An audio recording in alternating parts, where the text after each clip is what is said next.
नमस्कार, state live में आप सभी का स्वागत है। मैं हूं आपके साथ सपना। शुरुआत करेंगे बिहार से। बिहार विधानसभा चुनाव जैसे जैसे नज़दीक आ रहे हैं वैसे ही राजनीतिक दलों के वादों की बौछार तेज होती जा रही है। जनता को लुभाने की इस होड़ में अब एनडीए सरकार ने बिहार वासियों को 100 यूनिट मुफ्त बिजली देने की घोषणा की है। मुख्यमंत्री नीतीश कुमार की अगुवाई में लिए गए इस फैसले से करीब 1 करोड़ से अधिक घरेलू उपभोक्ताओं को राहत मिलने की उम्मीद है। सरकार के इस फैसले पर जहां एनडीए खेमे ने इसे जन कल्याणकारी बताया, वहीं विपक्ष ने इसे तेजस्वी यादव की घोषणाओं की नकल और चुनावी मजबूरी करार दिया है। वहीं नीरज कुमार, प्रवक्ता भाजपा, ने कहा कि सरकार का यह फैसला गरीब और मध्यम वर्ग के हित में है। विपक्ष इस पर राजनीति कर रहा है, लेकिन सच्चाई ये है कि एनडीए सरकार जन कल्याणकारी के लिए प्रतिबद्ध है।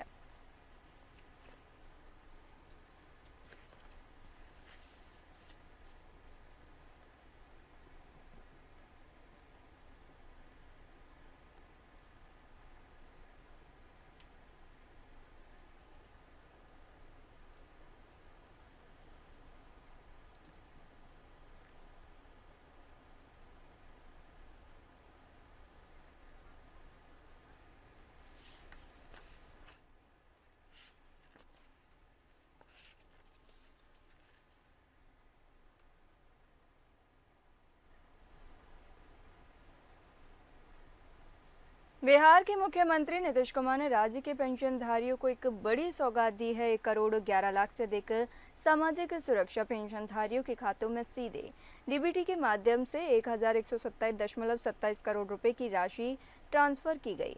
यह पहल मुख्यमंत्री की उस प्रतिबद्धता का हिस्सा है जिसमें वे समाज के बुजुर्ग, विधवा, दिव्यांग और वंचित वर्गों को सामाजिक और आर्थिक सुरक्षा प्रदान करने के लिए लगातार कार्य कर रहे हैं। इस अवसर पर भागलपुर में भी एक भव्य कार्यक्रम का आयोजन किया गया। स्थानीय टाउन हॉल में आयोजित कार्यक्रम में बिहार सरकार के श्रम संसाधन मंत्री की विशेष उपस्थिति रही। उनके साथ भागलपुर के जिलाधिकारी, जिले के विधायकगण, प्रशासनिक पदाधिकारी एवं बड़ी संख्या में पेंशनधारी भी मौजूद रहे। मंत्री ने अपने संबोधन में बताया कि अब तक 400 रुपये की पेंशन मिलने वाली इस योजना को बढ़ाकर 1100 प्रति माह कर दिया गया है, जिससे पेंशनधारियों को बड़ी राहत मिलेगी। उन्होंने ये भी कहा कि मुख्यमंत्री नीतीश कुमार, उप मुख्यमंत्री सम्राट चौधरी और विजय कुमार सिन्हा की यह संयुक्त पहल बिहार के गरीब, जरूरतमंद और असहाय नागरिकों को संबल प्रदान करने की दिशा में मील का पत्थर साबित होगी। टाउन हॉल में आयोजित इस कार्यक्रम में सैकड़ों लाभार्थियों को प्रतीकात्मक रूप से पेंशन की राशि दी गई है। मंच से पेंशनधारियों ने सरकार के इस फैसले की सराहना की और मुख्यमंत्री नीतीश कुमार का धन्यवाद दिया।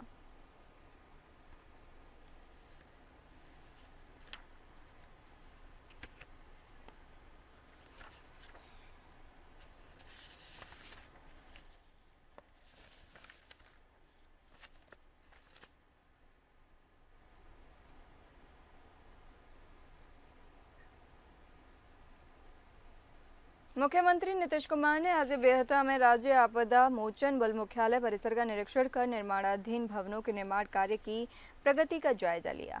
निरीक्षण के क्रम में मुख्यमंत्री ने प्रशासनिक भवन के प्रथम तल एवं तृतीय तल का निरीक्षण कर उपलब्ध कराई जा रही सुविधाओं का जायजा लिया।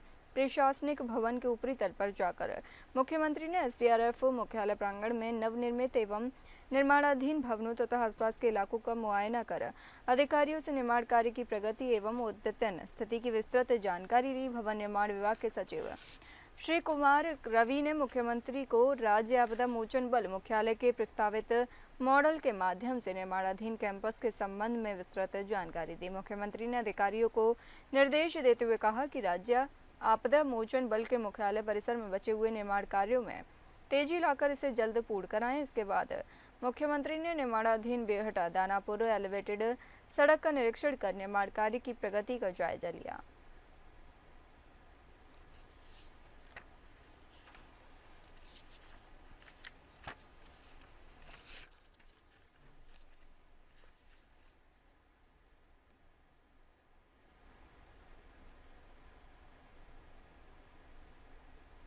बिहार में कैंसर के खिलाफ अब एक नई जंग शुरू हो चुकी है। बिहार सरकार और रोटरी क्लब की साझेदारी से शुरू हुई मोबाइल कैंसर स्क्रीनिंग वैन को स्वास्थ्य मंत्री मंगल पांडे ने पटना से हरी झंडी दिखाकर रवाना किया। मंत्री ने इसे एक जन कल्याणकारी कदम बताते हुए कहा कि इससे दूर दराज के लोगों को समय पर जांच और परामर्श की सुविधा मिलेगी। इस मौके पर मौजूद स्वर्गीय आचार्य कुणाल किशोर के पुत्र सायान कुणाल ने इस पहल को अपने पिता की सेवा भावना को सच्ची श्रद्धांजलि बताया। उन्होंने कहा कि यह वैन समाज के अंतिम व्यक्ति तक आशा, जागरूकता और सुरक्षा का संदेश लेकर जाएगी।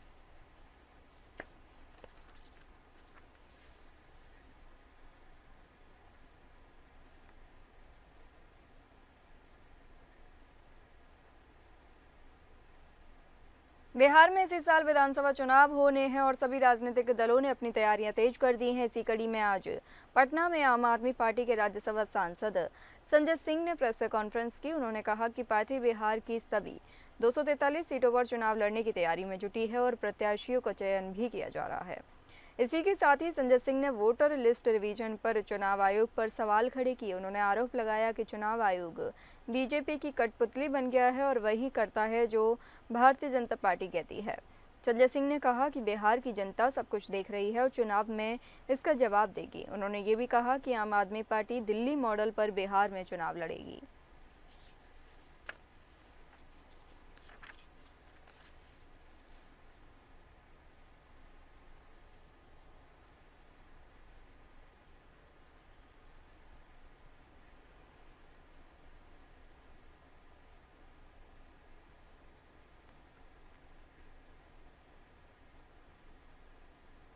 किशनगंज नगर परिषद के चेयरमैन इंद्रदेव पासवान ने आगामी विधानसभा चुनाव में जेडीयू से किशनगंज विधानसभा सीट से अपनी मजबूत दावेदारी पेश की। उन्होंने क्षेत्र की समस्याओं को लेकर कहा कि किशनगंज एक शांति प्रिय इलाका है जहां सभी समुदाय के लोग मिलजुल कर रहते हैं। इंद्रदेव पासवान ने और क्या कहा, आइए देखते हैं। विकास के साथ सामाजिक सौहार्द एक राष्ट्र के पैमाने पर बड़ी समस्या है और इसको मैं प्राथमिकता मानता हूं। जहां एक और विकास होता रहे वहीं दूसरी ओर सामाजिक समरसता भी बनी रहे। इस देश में, इस क्षेत्र में हिंदू, मुस्लिम, सिख, ईसाई सारे एक साथ भाई भाई की तरह मिलकर रहे जी। और रमजान एक बड़ी समस्या थी शहर के लिए। रमजान नदी है, रमजान नदी और बिरले शहर बिहार में किशनगंज है जो शहर के बीचों बीच एक नदी बहती है जो शहर का तमाम गंदगी को ढोने के लिए सक्षम है। लेकिन आज तक इस पर कोई प्रयास किसी ने नहीं किया। मेरे किसी प्रतिनिधि ने इसके लिए कोई डीपीआर नहीं बनाया। लेकिन मैं धन्यवाद देना चाहूंगा माननीय नीतीश कुमार जी का, जो पिछले 2024 अप्रैल महीने में हम लोगों ने पूर्व जिला पदाधिकारी तुषार सिंगला के सहयोग से नगर परिषद के छोटे संसाधनों के माध्यम से जेसीबी लेकर के रमजान खुदाई का सांकेतिक प्रयास किया और हिंदू, मुस्लिम, सिख, ईसाई चारों धर्म गुरुओं के सहयोग से प्रार्थना कर करके, सर्वधर्म सभा कर करके हम लोग ने खुदाई शुरू किया और सरकार का ध्यान इस पर आकर्षण किया। और धन्यवाद इसलिए देना चाहता है जो 12 महीने के प्रयास में नीतीश कुमार सरकार किशनगंज की धरती पर आकर के स्वयं नीतीश कुमार जी 10 करोड़ रुपए के योजना से रमजान का गाद निकालने को स्वीकृति दिए। टेंडर भी हो गया है WRD के द्वारा। संप्रति इस महीने या अगले महीने उसकी शुभारंभ हो जाएगा। तो यह शहर के लिए एक भागीरथी प्रयास होगा। लेकिन हमारे लिए एक चुनौती है इस रमजान को जोड़ने वाली डोग नदी, जिसके मुहाने पर बरसों से गाद जमा हुआ है, किसी प्रतिनिधि ने प्रयास नहीं किया। अगर मैं चुनाव जीतूंगा तो निश्चित रूप से रमजान को पुनर्जीवित करने का कोशिश करूंगा, क्योंकि हिंदुस्तान के पैमाने पर एक ही नदी है, मुस्लिम के नाम पर, धर्म गुरुओं के नाम पर, इस्लाम के नाम पर रमजान, जिसकी सफाई करना मेरी प्रथम प्राथमिकता होगी ताकि शहर के लोगों को जल जमाव से पूरी तरह मुक्ति मिल जाए। ये जो अभी वर्तमान विधायक हैं कांग्रेस से हैं और सांसद भी आपके कांग्रेस से हैं, इन दोनों का जो कार्यकाल रहा है, क्या उस कार्यकाल में विकास और डेवलप नहीं हो सकता था क्या, या फिर ये लोग अपनी जिम्मेदारी से पीछे हट गए? देखिए, विकास करने का हर व्यक्ति का सोचने का अपना नजरिया होता है और मैं समझता हूँ इस नजरिए में हमारे दोनों प्रतिनिधि बहुत सफल नहीं हो सकते। आप भी महादलित वर्ग से आते हैं और निश्चित तौर पे जो सरकार है बिहार में वो भी कहती है कि जो महादलित है या फिर महादलित बस्ती है वहां सार्वजनिक शौचालय की व्यवस्था करेंगे और जो आखिरी पंक्ति के लोग हैं उनको मुख्यधारा में जोड़ेंगे। तो क्या सरकार इस पे काम कर रही है या सिर्फ कह रही है? देखिए, सरकार की योजनाओं को धरातल पर उतारने की जिम्मेदारी प्रशासनिक पदाधिकारियों के साथ प्रतिनिधियों को होती है। आपने अभी देखा होगा जो मझिया मुसर बस्ती जो बरसों से उपेक्षित था, जी वहां मैंने हाई मास्ट लगाने का प्रयास किया है जी और सामुदायिक आवास बना करके, सामुदायिक भवन बना करके लोगों को सहूलियत देने का कोशिश किया है।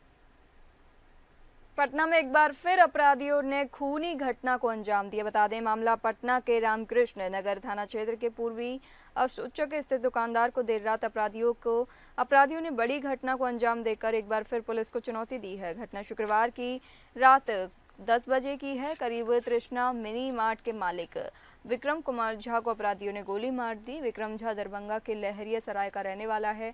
पटना के रामकृष्ण नगर थाना इलाके के किराए के मकान में अपनी पत्नी और बच्चे के साथ रहकर किराना दुकान चलाकर अपना भरण पोषण कर रहे थे।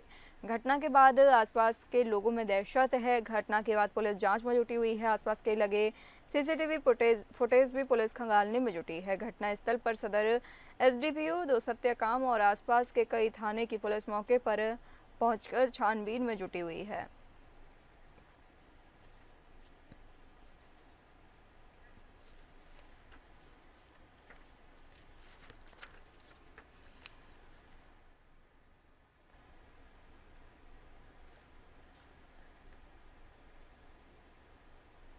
सुल्तानगंज के अजगैबीनाथ धाम में श्रावणी मेला के पहले दिन ही चोरों ने अपना दबदबा दिखा दिया। देर रात रेलवे रोवर ब्रिज पर समस्तीपुर के कावड़ियों से 12,000 की छिनतई कर फरार हो गया। वहीं छिनतई के बाद भी पुलिस मौके पर मूकदर्शक बने रहे। वहीं दूसरे दिन भी लगभग 1 लाख कावड़ियों ने उत्तर वाहिनी गंगा स्नान कर मनोकामना शिवलिंग की पूजा अर्चना की और देवघर बाबा वैद्यनाथ को चढ़ाने के लिए निकल चुके।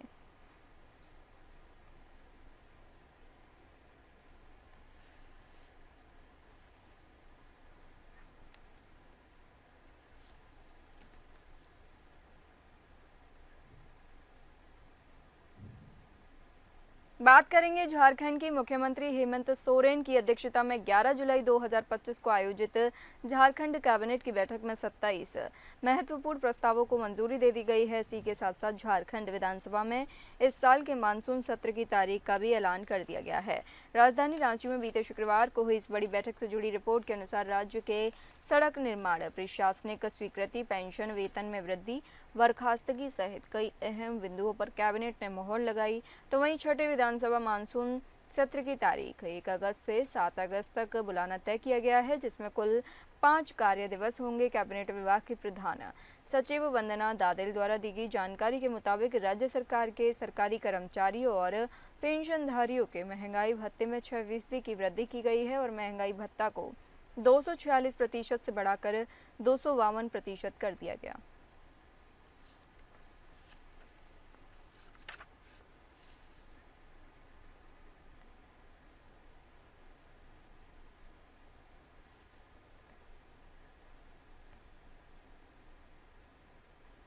भारतीय जनता पार्टी अपने राष्ट्रीय अध्यक्ष के चुनाव को लेकर 50% कोरम पूरा कर चुकी है, जिससे जल्द ही पार्टी को नया राष्ट्रीय अध्यक्ष मिलने की उम्मीद जताई जा रही है। हालांकि इससे पहले कई राज्यों के प्रदेश अध्यक्षों का चुना जाना अभी भी बाकी है, जिसमें झारखंड का नाम भी शामिल है। ऐसे में केंद्रीय गृह मंत्री के झारखंड दौरे से ठीक 2 दिन पहले राजधानी रांची आए भाजपा के राष्ट्रीय संगठन महामंत्री बीएल संतोष ने पार्टी के नए प्रदेश अध्यक्ष को लेकर जो रायशुमारी की, उससे राज्य की राजनीतिक गलियारों में कुल 5 नामों पर चर्चा का बाजार गर्म किया है।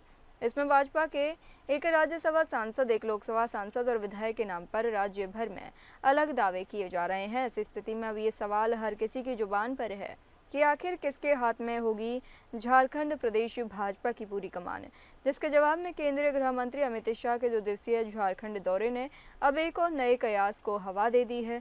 दरअसल राजधानी रांची में बीते गुरुवार को हुए 27वीं पूर्वी क्षेत्रीय परिषद की बैठक की अध्यक्षता के बाद अमित शाह राज्य के पूर्व मुख्यमंत्रियों से न सिर्फ अलग अलग मुलाकात करते नजर आए, बल्कि ये मुलाकातें इतनी लंबी चली कि वे इसे अध्यक्ष पद की तलाश में शामिल कर लिया गया।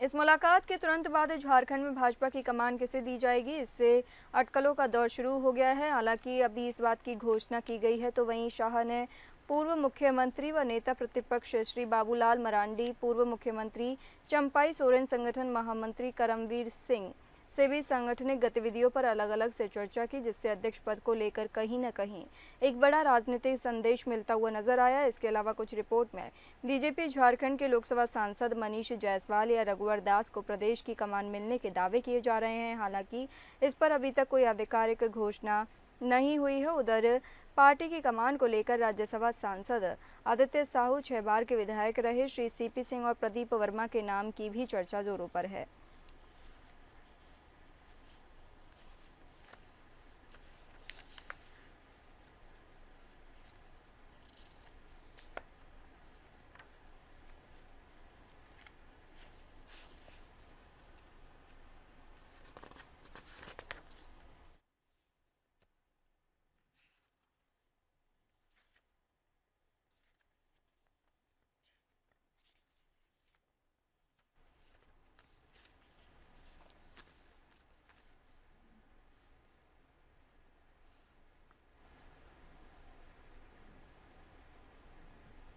झारखंड हाईकोर्ट ने टेंडर घोटाला से जुड़े मनी लॉन्ड्रिंग मामले को लेकर जेल में बंद पूर्व ग्रामीण विकास मंत्री आलमगीर आलम के खिलाफ फैसला सुनाते हुए उनकी जमानत याचिका को खारिज कर दिया है, जिस कारण अभी भी उन्हें रांची के बिरसा मुंडा होटवार में जेल में ही बंद रहना होगा। हालांकि अब उनके पास सुप्रीम कोर्ट का दरवाजा खटखटाने के अलावा कोई दूसरा विकल्प फिलहाल खुला हुआ नजर नहीं आ रहा है। तो वहीं इस मामले पर कार्रवाई के दौरान प्रवर्तन निदेशालय ईडी ने अपनी जांच के बीच टेंडर आवंटन में 1.5% कमीशन के जरिए पूर्व मंत्री पर अपने पद पर रहते हुए अवैध कमाई और मनी लॉन्ड्रिंग का आरोप लगाया था। और अब तक हुए खुलासे की बात करें तो इस मामले में 6 और 7 मई 2024 के बीच आलमगीर आलम के निजी सचिव संजीव कुमार लाल के घरेलू सहायक के घर से लगभग 32 करोड़ रुपए की नकद बरामद किए गए, जिसके बारे में सीबीआई और ईडी का ये भी कहना है कि ये रकम टेंडर घोटाले से जुड़ी थी और आलम ने मनी लॉन्ड्रिंग के जरिए इसे वैध बनाने में अहम भूमिका निभाई थी।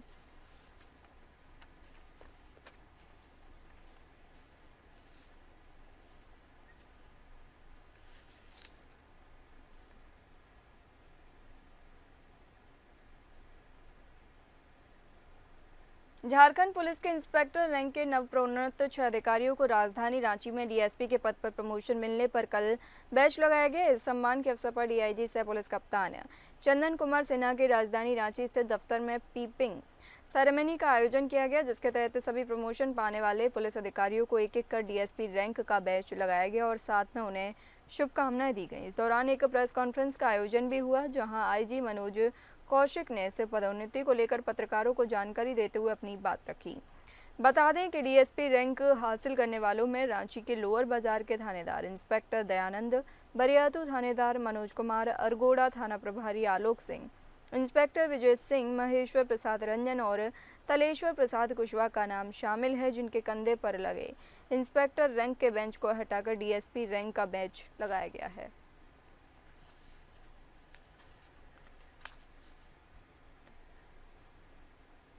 बात करेंगे छत्तीसगढ़ की। रायपुर लोकसभा क्षेत्र के सांसद ब्रजमोहन अग्रवाल की अध्यक्षता में रायपुर जिला खनिज संस्थान न्यास डीएमएफ शासी परिषद की महत्वपूर्ण बैठक आयोजित हुई। बैठक में अग्रवाल ने अधिकारियों को निर्देशित किया कि डीएमएफ मद की राशि का उपयोग जिले में व्यवस्थित, पारदर्शी और जनहितकारी योजनाओं के लिए सुनिश्चित किया जाए। उन्होंने कहा कि वर्तमान में डीएमएफ फंड में लगभग 22 करोड़ रुपए उपलब्ध हैं तथा करीब 20 करोड़ रुपए और मिलने की संभावना है। ऐसे में इस राशि के उपयोग की सटीक कार्य योजना बनाकर जनहित में प्रभावी क्रियान्वयन सुनिश्चित किया जाए। बैठक में कई प्रमुख घोषणाएं और निर्देश दिए गए, जिसमें 150 आंगनवाड़ियों के निर्माण और उन्नयन के लिए 11 करोड़ 59 लाख रुपए खर्च किए जाएंगे। आंगनबाड़ियों का फ्री फैब तकनीकी से निर्माण करने के निर्देश 6 माह में पूर्ण हो सकता है। प्रत्येक आंगनबाड़ी के लिए 10,000 रुपये अतिरिक्त सहायता देने का भी निर्णय लिया गया।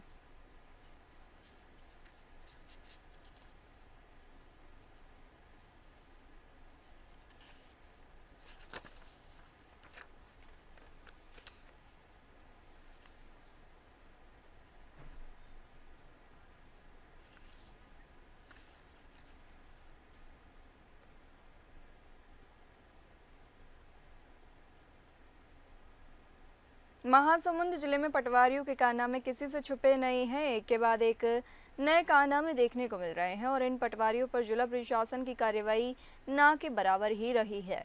ऐसा ही एक मामला फिर महासमुंद जिले में सामने आया, जहां पटवारी ने गलत तरीके से 2 ग्रामीणों की जमीन अपने रिश्तेदार के नाम पर चढ़ाकर बेचने की नाकाम कोशिश की। महासमुंद जिले की ग्राम खैरझटी पटवारी हल्का नंबर 6 में खैरझटी के पटवारी धर्मेंद्र मनाड़े ने डेरहू राम साहू की लगभग 5 एकड़ जमीन को और देवनारायण साहू की 80 डिसमल खेती की जमीन को पटवारी ने अपने रिश्तेदार पुष्पेंद्र के नाम में परिवर्तन कर जमीन को कुछ खरीदारों के पास बेच दिया। रजिस्ट्री के 2 दिन पहले 29 जून 2025 को ग्रामीणों को मामले की जानकारी हुई, तब जब खरीदार की बेची हुई जमीन का मुआयना करने ग्राम पंचायत पहुंचे थे। किसानों की जमीन बेचे जाने की जानकारी मिलते ही किसान 30 जून 2025 को रजिस्टर के कार्यालय पहुंचे और रजिस्ट्री पर अपना आपत्ति दर्ज करने आवेदन देकर मामले की शिकायत कलेक्टर कार्यालय में की।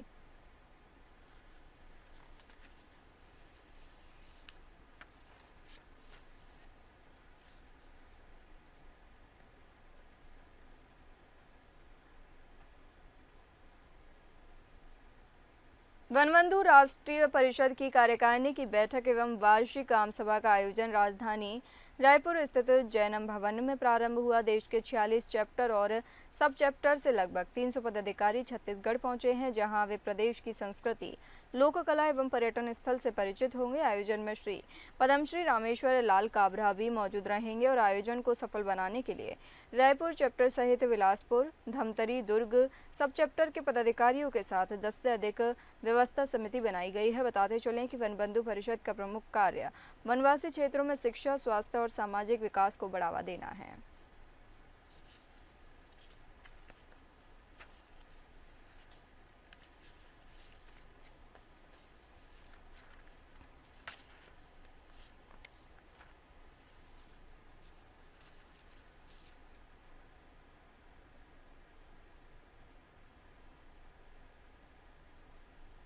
रायपुर पुलिस को एक बड़ी कामयाबी मिली है। रायपुर पुलिस ने गिरोह को पकड़ने में कामयाबी हासिल की, जिन्होंने राजधानी सहित आसपास के जिलों में बड़ी चोरियों को अंजाम दिया था।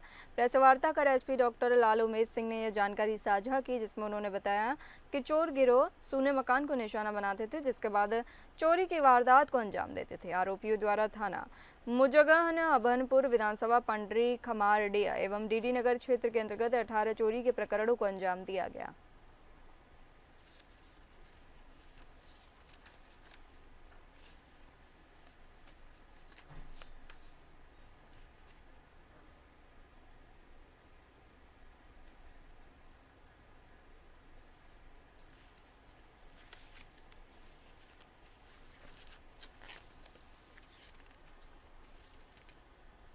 रायपुर पुलिस ने एक बड़े गिरोह को पकड़ने में कामयाबी हासिल की है, जिन्होंने राजधानी सहित आसपास के जिलों में बड़ी चोरियों को अंजाम दिया था। प्रेस वार्ता कर एसपी डॉक्टर लाल उमेद सिंह ने यह जानकारी साझा की, जिसमें उन्होंने बताया कि चोर गिरोह सूने मकान को निशाना बनाते थे, जिसके बाद चोरी की वारदात को अंजाम देते थे। आरोपियों द्वारा थाना मुजगहन, अभनपुर विधानसभा, पंडरी, खमारडिया एवं डीडी नगर क्षेत्र के अंतर्गत 18 चोरी के प्रकरणों को अंजाम दिया गया।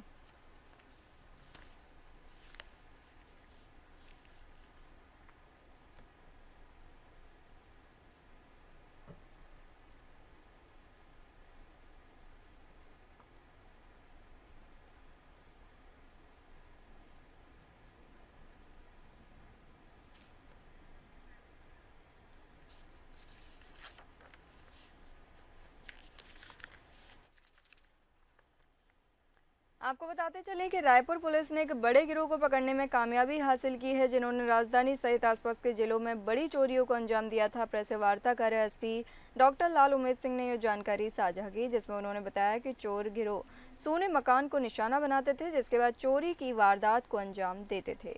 आरोपियों द्वारा थाना मुजगहन, अभनपुर विधानसभा, पंडरी, खमारडिया एवं डीडी नगर क्षेत्र के अंतर्गत 18 चोरी के प्रकरणों को अंजाम दिया गया।